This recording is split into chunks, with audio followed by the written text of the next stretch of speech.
Hello Nidorinas and Nidorinos, I'm KingNido and today we're coming in from Castelia City where the Pinchers are hosting the Mahogany Explorers, and as they send out their starting lineups and Sneasler is exerting that pressure over the bug types, let's have a look at this tale of the tape because it is really the Explorers who are feeling the pressure coming off their worst two defeats of the season, but they are still in contention to not just clinch a spot in the Elite Four. If they can win this matchup with 5 Pokemon remaining, they will be on top of the leaderboard. So with that said, let us know in the comments below who you think is going to win this matchup. Will it be the bug types? Will it be the ice types? Let's go! 3, 2, 1, go! And it is going to be that Terrestrial draftee who we already mentioned, Sneasler, starting out for the Mahogany Explorers, being joined by Beartick. It is Cleavor and Fortress starting out for the Pinchers, who are unfortunately already out of contention to make Victory Road for the second season in a row. So they are just looking to play spoiler to the Explorers, but Sneasler is going to start out with the Hammer Arm, massive damage to start off with onto Cleavor. It is going to lower its own speed in the process to do so, but Cleavor is going to respond with the Earth power that would have been super effective if Sneasler had not terrestrialized. We get the lock on from Beartick on to Fortress. They're taking aim at the part Steel type, who is going to respond with the Fire Fang, super effective damage being done to Beartick there, as Cleavor, now the quickest on the field, goes for the Metal Burst, but that is going to fail. It probably wishes it was still slower, as Sneasler is going to go with the Heavy Slam to eliminate Cleavor with that super effective damage. This is what the Explorers needed. They needed to come out strong as a Blue Flare follow-up, and it connects with a one-hit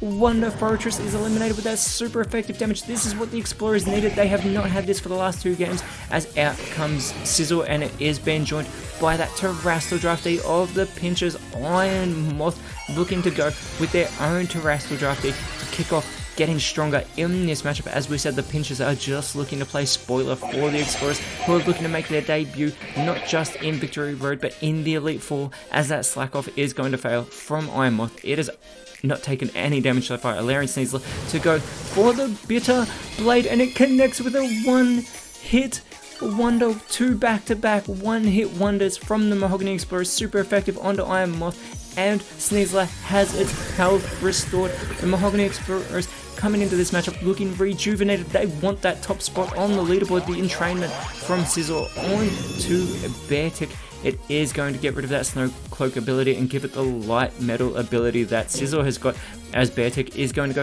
with the Darkest Lariat, and it may be the signature move of a part Fire type, but that was not a Fire type move, as out comes Heracross for the Pinchers, immediately going with the Hydro Cannon, putting Beartick into knockout range, but Sneasler is going to go with the Mud Slap onto Heracross, doing very, very little damage, but it does lower its accuracy in the process. That could be crucial, as Sizzle is going to go with the Shell Smash.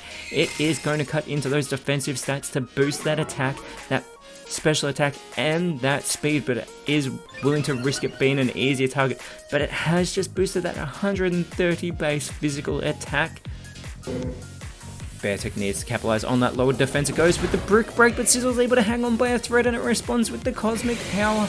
It is now going to reboost those defenses that it just lowered, but it is such an easy target. The Explorers need to get Sizzle off the field, as Heracross has to recharge Sneasler with the Take Heart, not going on the offensive. Instead, it is going to boost its own special attack as well as its special defense. It is more of a physical attacker though, as Beartick with the Magnetic Flux, but that is going to fail, and this allows Sizzle to try and capitalize with the Stored Power to eliminate Beartick. As we said, the Explorers need 5 Pokemon remain to get on top of that leaderboard.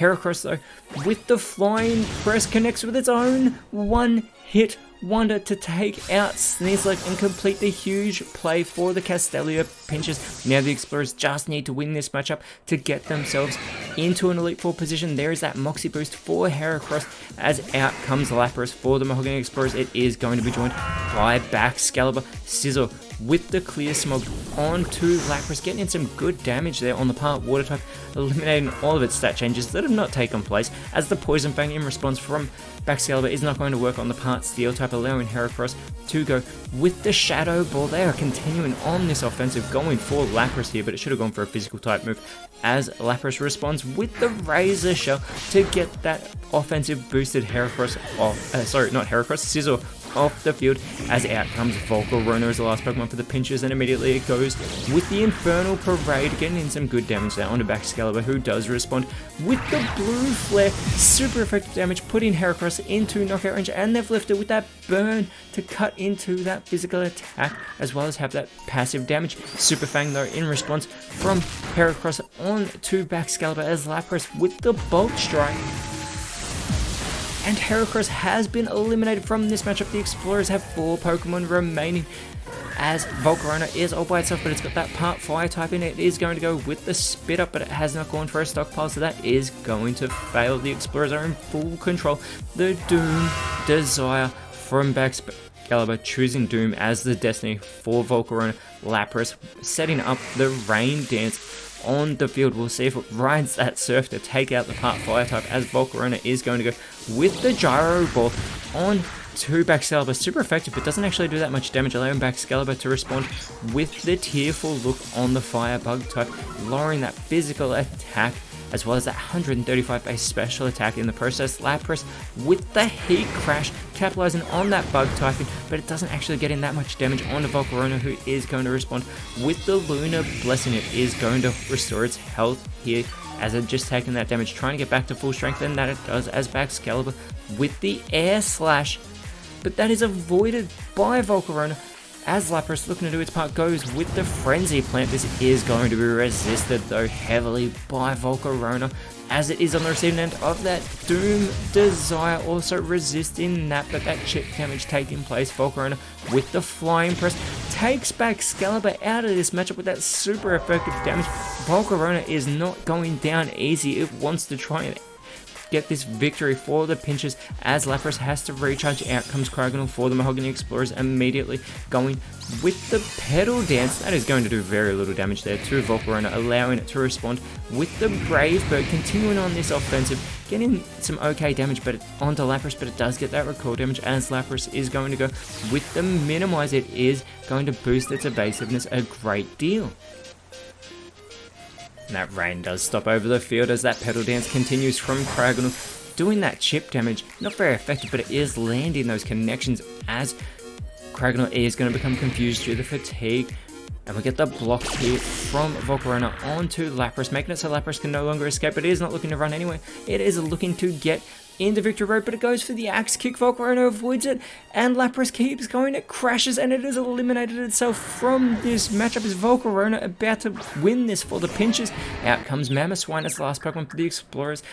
Cryogonal needs to shake off this confusion, but it is unsuccessful. It does damage to itself. This is great for Volcarona. It is going to go with and set up the Stealth Rocks, but those entry hazards are irrelevant. All remaining Pokemon are now on the field for both sides. Mamoswine, however, is going to go with the Icicle Crash onto Volcarona, puts it into knockout range with that not very effective move. Cryogonal needs to shake off this confusion and get the victory for the Mahogany Explorers. They want to get into the Elite Four. It's going to dive underwater. It is going to be able to avoid any damage, but it is still confused. Volcarona goes with the Aerial Ace. It focuses in onto Mamoswine. Doesn't do much damage, but Annie is good, as Mamoswine with the Coil not going on the offensive. Instead, it's going to boost that attack as well as boosting that defense, and it has its own 130 base attack as well as boosting that accuracy. But Cryogonal snaps out of its confusion, finishes off the dive. That super effective move. The pinches have been defeated. The Explorers have brought it back after their 2 worst defeats of the season. The Mahogany Explorers are moving into the Elite Four to kick off Victory Road. Whereas this is the last we'll see of the pinches. The next time we see the Mahogany Explorers could be going up against the Verbank Plasma in the qualifying finals of the Elite Four in Victory Road. But with that said, Nidorinos, thank you so much for watching. Let us know in the comments below who you thought was the best on field, and if you enjoyed it, so please leave a like, share, subscribe, but more importantly, always remember, you are awesome, and I'll see you when you see me.